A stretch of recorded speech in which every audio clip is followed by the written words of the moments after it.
사도행전 1장 1절 5절까지 말씀 다 같이 한 번씩 보고 들어가겠습니다. 데오빌로여, 내가 먼저 쓴 글에는 무릇 예수께서 행하시며 가르치시기를 시작하심부터 그가 택하신 사도들에게 성령으로 명하시고 승천하신 날까지의 일을 기록하였노라. 그가 고난 받으신 후에 또한 그들에게 확실한 많은 증거로 친히 살아계심을 나타내사 40일 동안 그들에게 보이시며 하나님 나라의 일을 말씀하시느냐. 사도와 함께 보이사 그들에게 분부하여 이르시되 예루살렘을 떠나지 말고 내게서 들은 바 아버지께서 약속하신 것을 기다리라. 같이 있습니다. 요한은 물로 세례를 베풀었으나 너희는 몇 날이 못되어 성령으로 세례를 받으리라 하셨느니라. 아멘. 새로운 시작을 향하여 제목으로 말씀을 나누려고 합니다. 오늘부터 이제 사도행전 말씀 같이 나누려고 하는데요. 예수님이 죽으시고 부활하신 다음에 제자들과 함께 삶을 한 40일 동안 함께 하셨죠. 그리고 이 예수님의 부활을 목격했던 그 제자들 그리고 수많은 사람들이 예수님이 승천하시기 전까지 예수에 대해서 많은 행적을 함께 했던 것을 볼 수가 있습니다. 특별히 이 사도행전은 어떻게 보면 우리가 성령행전이라고 표현하기도 합니다. 왜냐하면 성령 세례가 그들 가운데 임하게 되고 성령의 강림하심과 또 성령의 역사가 그들 가운데 함께 하였고 또 이 성령을 경험했던 사람들이 성령 체험을 경험했던 사람들이 그 삶을 어떻게 살았는지를 기록해주고 있는 것이 바로 이 사도행전 말씀이라고 이야기합니다. 먼저 우리가 사도행전을 이해하기 위해서 이게 왜 사도행전이 쓰였는가라는 것을 우리가 좀 볼 필요가 있는데요. 1절 말씀 다 같이 한번 읽겠습니다. 1절입니다. 시작. 데오빌로여, 내가 먼저 쓴 글에는 무릇 예수께서 행하시며 가르치시기를 시작하심부터. 아멘. 왜 사도행전을 누가 기록을 했을까요? 사도행전의 저자 누구죠? 누가? 예. 누가복음의 저자는 누가? 예. 누가? 사도 누가는 이 두 권의 책을 기록을 합니다. 누가복음과 그리고 10여 년의 시간이 지난 다음에 기록한 책이 바로 사도행전입니다. 누가복음에도 처음에 시작할 때 데오빌로에게 헌정하는 그러한 말로 시작해요. 당시 황제였던 데오빌로, 그러니까 누가복음에 보시면 데오빌로 각하라고 호칭을 합니다. 미루어 짐작컨대 많은 학자들이 그렇게 이야기를 합니다. 아마 데오빌로가 각하로서 어떤 그 신분을 가지고 있지만 그가 예수 믿은 지가 얼마 안 됐을 것이다 라고 추정을 해요. 누가복음에 기록될 당시에는. 그리고 이제 한 10여 년의 시간이 지난 다음에 이제 다시 누가가 이 사도행전을 기록할 당시에는 아마 이 데오빌로와 친밀한 어떤 그 교제 그리고 그가 함께 믿음 생활하면서 그들 가운데 아주 친밀한 유대감이 형성이 되었을 것이다 생각을 해요. 추정하는 것 중에 이유가 무엇이냐면 사도행전 1장 1절 말씀 보면은 뭐라고 표현하죠? 단순히 데오빌로요. 각하라는 호칭을 따로 붙이지는 않아요. 그래서 보통 학자들이 추정컨대 그만큼 누가와 데오빌로가 그러한 믿음 안에서 함께 끈끈한 유대감이 형성이 되었다. 그리고 어쩌면 데오빌로 역시 그가 사회적 신분은 굉장히 높은 위치에 있지만 그가 한 그 공동체 안에서 함께 그리스도의 몸을 이룬 그런 지체로서 이제는 격이 없는 그런 관계가 형성이 되지 않았는가라고 이야기를 하기도 합니다. 자, 그래서 오늘 말씀 보면은 왜 사도행전 말씀 이전 아까 누가가 이 책을 기록했다라고 말씀드렸어요. 누가복음은 어떤 내용이 들어있죠? 물론 다 사복음서 비슷하게 하지만 누가복음 예수님의 행적, 예수님의 가르치심과 예수님께서 그간의 행적 가운데 누가복음을 통해서 그들에게 무엇을 가르쳤는가라는 것에 대해서 집중하고 있어요. 그래서 1절 말씀 보더라도 이렇게 말씀을 하죠.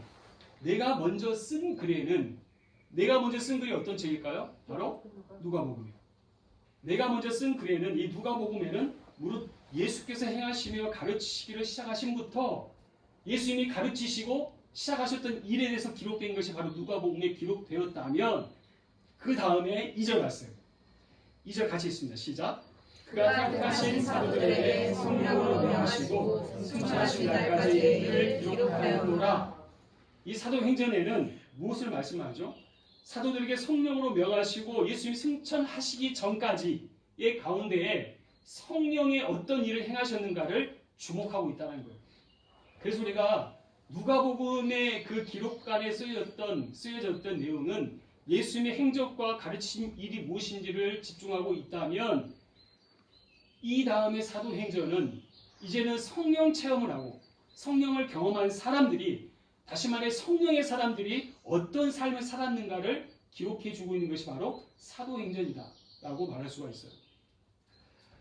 다시 말해서 누가복음은 예수님이 행하셨던 그 일에 집중한다면 사도행전에는 이제는 성령으로 말미암아 교회가 어떻게 세워져 가는가라는 것에 집중하고 있다는 거죠.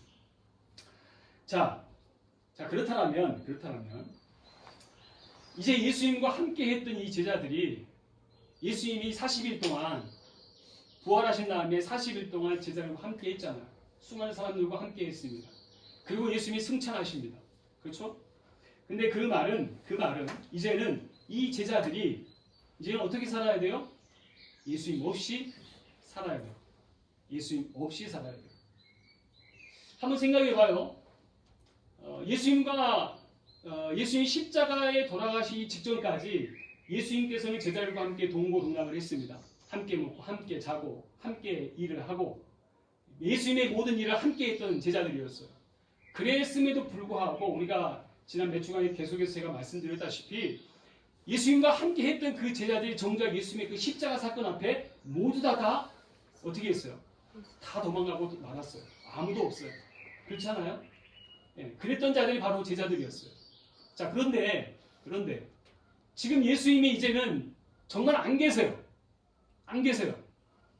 예수님의 부활을 경험을 했고 예수님의 부활하신 예수님을 만나긴 했지만 하지만 예수님이 승천하신 이후에는 그들 가운데 놓여있는 것은 지극히 암울한 현실이에요.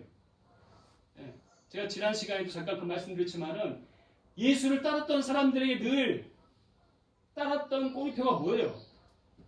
예수파, 예수 종교쟁이들. 그렇죠? 예수파, 예수 종교쟁이들이라고 하는 것은 그들에게 결코 플러스 요인은 되지 않아요. 오히려 그들이 그 세상 가운데 유대 사회에 살아가기에는 오히려 낙인 찍힌 자체가 오히려 손해 볼 게 더 많은 거예요. 그렇지 않습니까? 왜 지금도 중국에서도 그리스도인들이 있어요. 보면은. 근데 중국에서는 물론 어떤 사람들은 자기의 신분을 자기의 어떤 그 종교적 신념을 내세우지 않는 사람도 있지만 어떤 사람은 대부분의 제가 알고 있는 그리스도인들은 어떻게 살아가냐면 자기가 그리스도임을 밝히고 사는 사람들은 많이 있어요. 근데 중요한 것은 중국에서 그리스도를 산다라고 하는 것은 무엇을 포기해야 되냐면 공산당을 포기해야 돼요. 그래서 거기에 자기가 그 사인을 한답니다. 우리로 치면은 주민등록증이 있잖아요. 거기에 표시가 돼요. 종교란에. 대신 종교란에 기독교라는 것을 넣으려면 공산당에서 탈퇴를 해야 돼요. 이거 그렇다면 중국 사회에서 공산주의라고 하는 그 조직 안에서 공산당을 탈퇴한다는 것은 뭘 의미하는 거죠? 앞으로 그 땅에 살아가면서 겪어야 될 많은 손해를 감수하는 거예요. 많은 어려움을 감수하고 살아가는 것을 의미하는 거예요. 그렇죠? 어쩌면 지금 이 제자들이 이제는 예수님 없이 자기들이 이제 살아가야 되는데 이 현실 가운데 어떤 꼬리표가 따라다닌다고요? 이제는 예수쟁이들. 예수쟁이라는 소리도 듣고 또 많은 손해와 어려움을 각오해야 돼요. 그럼 어떻게 살 수 있을까? 어떤 어려움이 짐작되지 않습니까? 저는 우리가 이 사도행전 말씀 보면서도 그런 생각이 들었어요. 우리가 예수 믿는 모습도 우리도 비슷하다. 내가 예수를 믿는다는 것은 여러분들 무엇을 각오하고 예수를 믿습니까? 어떤 어려움을 각오하고 우리는 예수를 믿고 있나요? 때로는 내가 손해를 봐야 되고 때로는 유혹을 먹어야 되고 때로는 내가 낙심되는 일이 생길 수도 있어요. 하지만 그것조차도 내가 각오하고 내가 예수를 믿고 살아가고 있는가라는 거예요. 이 제자들의 입장에서는 예수님이 승천하심에 대해서 늘 그 빈자리가 이제는 생기는 거잖아요. 이제는 예수님의 그 빈자리 때문에 오히려 그들 안에 많은 어려움이 발생할 수 있다는 거죠. 그래서 어쩌면 여러분들이 만약 제자라고 한다면 여러분 어떤 생각이 들 것 같아요? 아, 예수님 없이 이제 어떻게 살지? 예수님이 함께 하였을 때는 마음이 기쁨이 있고 평안이 있었는데 예수님 때문에 예수님 나의 백그라운드가 되셨는데 이제는 그 예수님 내 눈앞에 보이지 않는데 내 눈앞에 보이는 것은 막연한 현실의 어려움들인데 이제 어떻게 살아가지? 그러한 어려움이 그 낙심되는 일이 이들 안에 발생하지 않겠냐는 거예요. 충분히 있을 수 있다는 겁니다. 자, 그런데 우리의 마음 가운데 우리 역시도 예수님의 이 빈자리로 인하여서 때로는 낙심되는 일들이 우리 안에도 존재할 수 있다는 거죠. 자, 그렇다면 우리가 이 제자들이 이 세상을 어떻게 살아갈 수 있을까? 어떻게 이 세상을 살아갈 수 있을 것인가? 제가 오늘 본문 오늘 설교 제목을 새로운 시작을 향하여라고 제가 정해봤는데 어떻게 보면 제자들에 있어서는 예수님 없이 살아가는 것이 이제는 새로운 시작이라고 저는 생각을 들었어요. 예수님 없이 살아가는 것, 새로운 시작이다. 아까도 말씀드렸지만 이미 한 번 예수님을 배신했고 예수님을 떠났던 자들이었지만 하지만 이제 다시 예수님께서 그들 가운데 함께하지 않은 것에 대해서 이제는 어떻게 살 것인가에 대해서 고민해야 되고 또 그것 때문에 그들이 살아가야 할 그러한 이유가 분명 그들 안에 있지만 하지만 어려움은 동시에 한다는 거죠. 그래서 어떻게 이 새로운 시작을 할 것인지에 대해서 고민할 수밖에 없다는 거예요. 자, 그렇다면 제가 이 어려움만 말씀드렸지만 우리 사도행전 1장에서 1절 5절 말씀 보면은 이 시대를 어떻게 살 것인지에 대해서 우리에게 제안하는 두 가지가 있어요. 예수님 없이 살 수 있는가? 예수 없이 살 수 있는가? 라고 했을 때 어떻게 살지? 첫 번째는 오늘 3절 말씀 다 같이 한번 읽겠습니다. 3절입니다. 3절 시작. 그가 고난 받으신 후에 또한 그들에게 확실한 많은 증거로 주인이 살아계심을 나타내서 40일 동안 그들에게 보이시며 하나님 나라의 일을 말씀하시니라. 네. 예수님께서 고난 받으시고 십자가에 달려 죽으시고 부활하신 다음에 몸소 자기를 보여주십니다. 증거하세요. 나 여기 살아있다. 나 부활했다. 그렇잖아요. 자기를 증거합니다. 증명해요. 그렇죠? 나 죽지 않았다. 그리고 40일 동안 예수님은 제자들과 함께 있다고 말씀을 드렸어요. 그리고 생각해보세요. 40일 동안 예수님께서 그들에게 어떤 말씀을 하셨을까? 그리고 이 40일 동안 하셨던 예수님의 말씀은 얼마나 중요했을까? 미로 짐작해 볼 수 있지 않을까요? 얼마나 중요한 메시지였을까? 근데 이 모든 40일 동안에 예수님이 하셨던 말씀에 단 한 가지 주제밖에 하지 않으세요. 단 한 가지 주제. 뭘까요? 하나님 나라. 하나님 나라에 대해서 말씀하세요. 여러분 보세요. 놀랍게도 여기 복음서에 보시면 예수님께서 처음 사역을 시작할 때에도 하나님 나라로 시작을 해요. 네, 아세요? 그리고 예수님께서는 끊임없이 하나님 나라에 대해서 사역 중간중간마다 하나님의 나라가 어떠한지를 그 많은 사람들에게 설파하세요. 하나님 나라는 이렇다. 하나님 나라는 이렇다. 계속해서 말씀하세요. 여기서 우리가 하나님 나라를 강조하고 하나님 나라에 대해서 이야기합니다. 그리고 예수님께서 많은 복음서에 보시면 이적을 베푸시고, 그렇죠? 병든 자를 고치시고, 그리고 귀신 들린 자를 쫓아내시고 많은 기사를 행하십니다. 근데 이 이유가 있어요. 예수님 왜 이 일을 행하시냐면 사람이 기본적으로 하나님에 대한 이해를 갖기가 쉽지가 않은 거예요. 그래서 예수님께서 그들 가운데 하나님의 나라는 이런 거야 라고 하면서 보여주시는 게 바로 시청각 교육으로 그 사인들을 주시는 거예요. 병자를 고치시고 회복시켜 주시고 귀신 들린 자를 쫓아내게 하시고 그들 가운데 평안이 있고 기쁨이 있고 감사가 있고 하나님 나라를 맛배기로 보여주신 사건들이 바로 그러한 사건들인 거예요. 하지만 우리가 예수 믿는 사람들 또 예수 믿지 않는 사람들이 늘 주목하는 게 무엇이냐면 예수님 때문에 나타나는 현상에 대해서만 주목을 해요. 예수님 때문에 얻어지는 결과물. 예수님 믿으면 우리가 병을 고침받는다. 예수 믿으면 잘 안 되는 일도 풀린다. 예수 믿으면 출세한다. 물론 격가지로 얻을 수 있기도 하겠죠. 하지만 그것이 우리가 예수 믿는 목적이 아니라는 사실이에요. 예수님께서 그러한 일을 행하시고 보여주시는 목적은 단 한 가지예요. 그 일을 통해서 하나님 나라가 어떠한지를 그들 가운데 보여주시기 원하는 거예요. 하나님 나라는 이런 거예요. 하나님 나라는 이런 거예요. 자, 그렇다면 여러분 하나님 나라를 예수님께서 왜 말씀하시는가? 왜 예수님 하나님 나라에 대해서 강조하시는가? 우리가 살면서 가장 피하고 싶은 것 중에 하나가 우리는 사람과의 관계에서 관계가 깨어지는 거예요. 그렇지 않습니까? 그 관계가 깨어지는 것이 부모와 자식 간의 관계이든 연인과의 관계이든 친구와의 관계이든 이 정말 중요한 관계를 내가 깨어짐을 경험한 사람들은 그 사람에게서 충격적인 정말 아픔일 수 있어요. 가정이 깨어지고 연인과의 애인이 떠나가고 오랜 친구였던 사람과의 관계가 깨어져서 더 이상 함께할 수 없다라고 생각할 때 우리는 절망합니다. 그리고 그 깨어짐에 대해서 우리는 우리 삶에 굉장히 큰 영향을 받아요. 어떤 사람은 우울하기도 하고 어떤 사람은 고통스럽기도 하고 어떤 사람은 그것 때문에 결핍이 찾아오기도 합니다. 근데 보세요.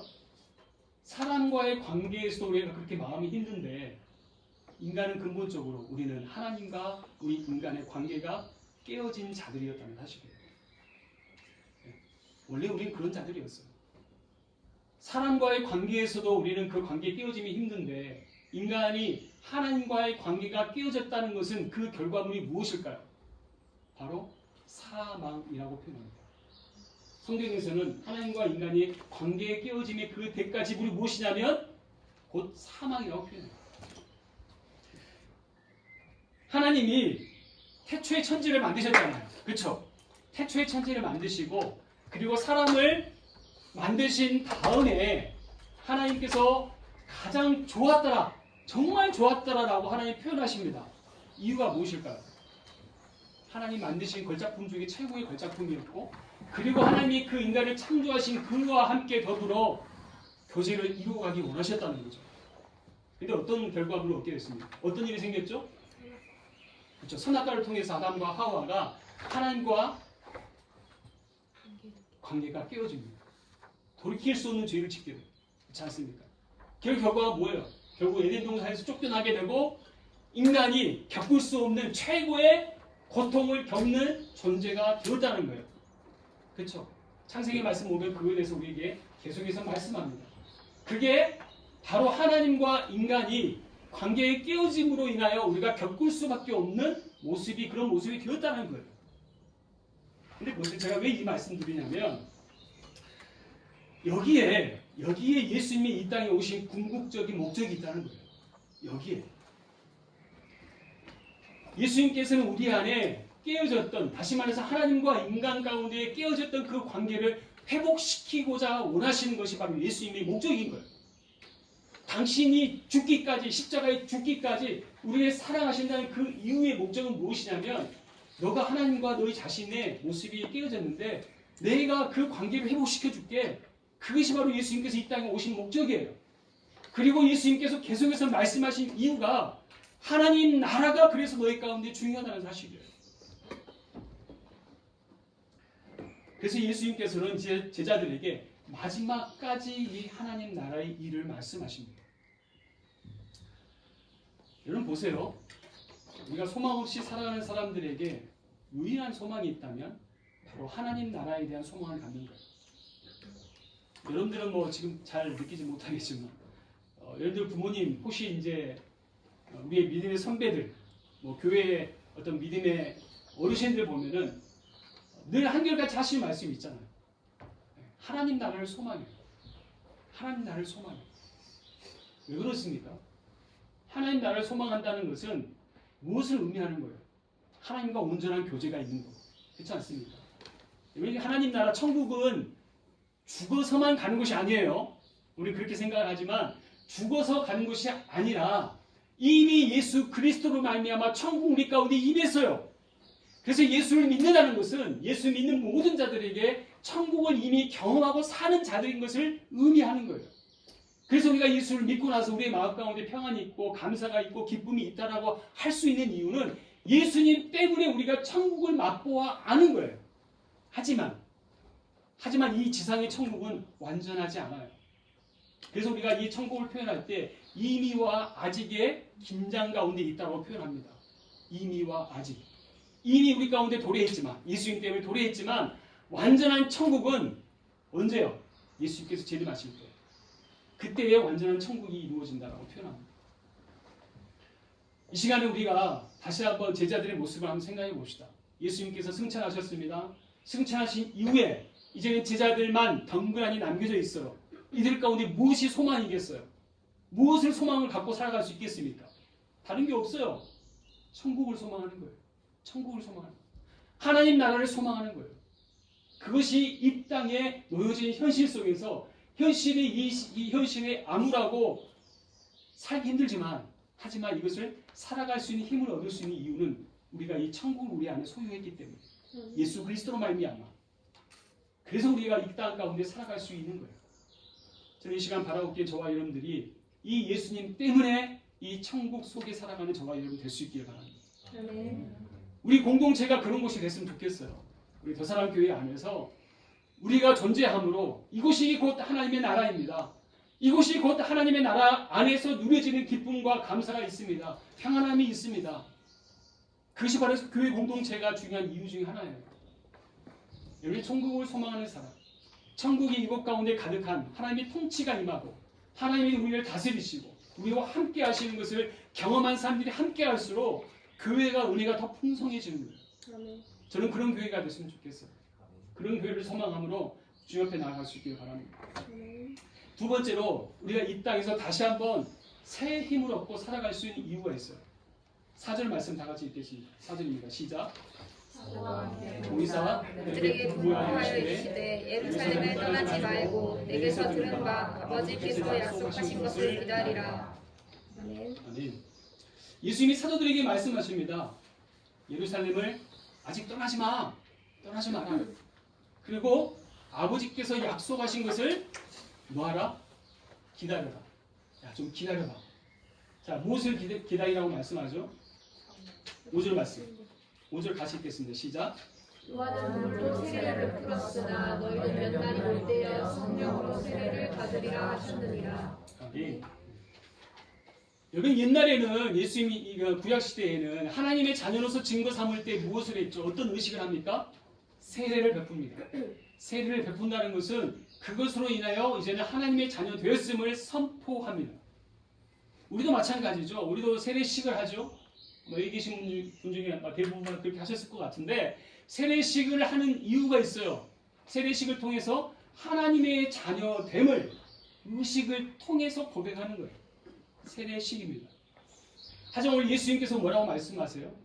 세례 요한은 세례를 통하여서 너희에게 세례를 주었지만 하지만 너희가 성령 세례를 받아라.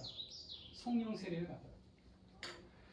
여러분 우리가 예수 믿고 예수를 믿는다라고 했을 때 이 개념은 예수를 믿는 것과 우리가 거듭났다는 것은 잘 구분할 필요가 있는 것 같아요. 우리는 우리 은연중에 우리 안에 어떤 개념을 가지고 있냐면 교회 열심히 다니면 내가 거듭났다. 또 우리가 세례 받으면 거듭났다. 조금 위험한 발언 얘기를 합니다. 물론 세례받고 그 자체를 거듭나지 않았다 말하는 그것도 모순이 있어요. 하지만 우리가 세례를 받았다라고 해서 그 사람이 영적으로 거듭났다라고 표현하기에는 글쎄요. 저도 개인적으로는 늘 물음표예요. 하나님 많이 아시겠죠. 하지만 중요한 사실은 우리가 예수 믿었다라고 했을 때 예수 믿는 모든 사람들은 영적으로 거듭난 사람들입니다. 무엇으로 거듭나요? 성령으로 거듭난 사람. 그리고 성령으로 거듭났다라고 하는 것은 무엇을 알 수 있냐면 성령으로 충만한 삶을 살고 있느냐? 그것을 보아 알 수 있는 거예요. 이런 성령 세례를 받으면 그 사람은 늘 놀라운 역사가 일어납니다. 우리가 성경에서 보아 아는 것처럼 우리가 성령의 사람이 되면 우리 안에 놀라운 일들을 경험하게 돼요. 신비로운 일도 경험하게 됩니다.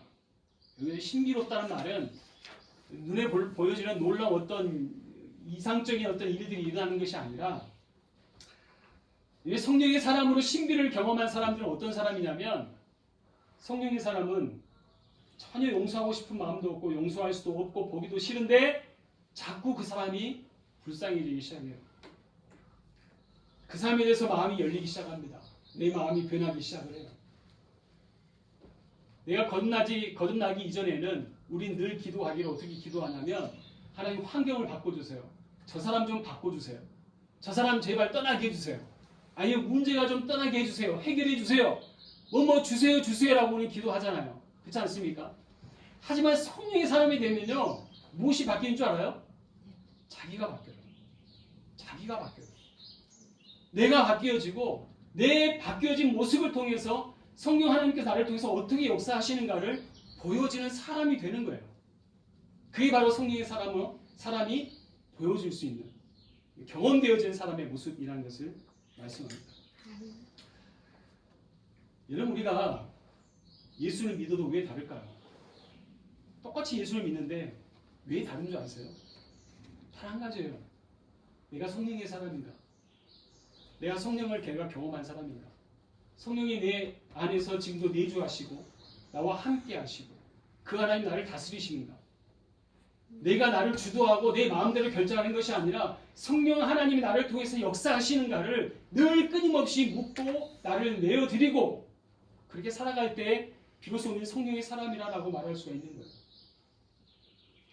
오늘 이 제자들이 예수님 없이 살아갈 수 있냐라고 했을 때 쉽지 않습니다.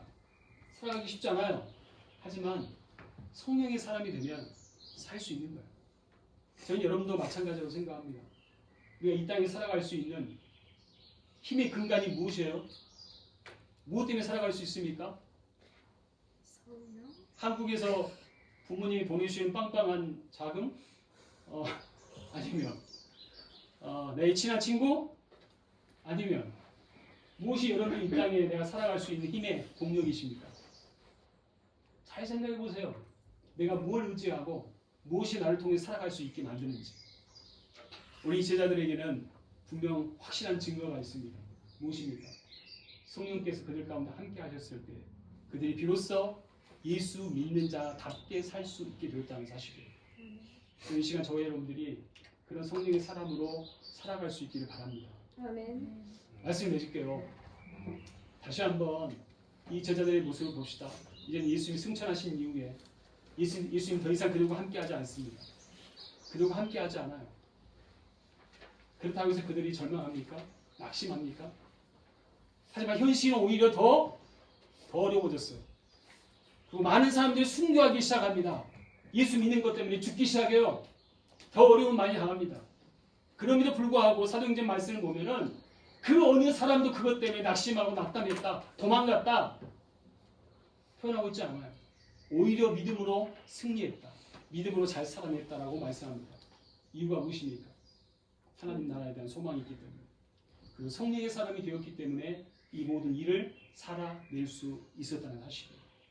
이 시간 바라기는 저와 여러분들이 마치 이 제자들처럼 이 땅 가운데 그런 마음, 이 두 가지 마음을 꼭 우리가 마음판에 잘 새겨서 하나님 앞에 믿음으로 살아낼 수 있기를 주님의 이름으로 축원합니다. 아멘. 축원합니다. 아멘. 같이 한번 기도합시다. 제가 기도할 때 우리 한번 기도했으면 좋겠습니다. 우리 제자들이 예수님과 함께 하였지만 정작 그들 안에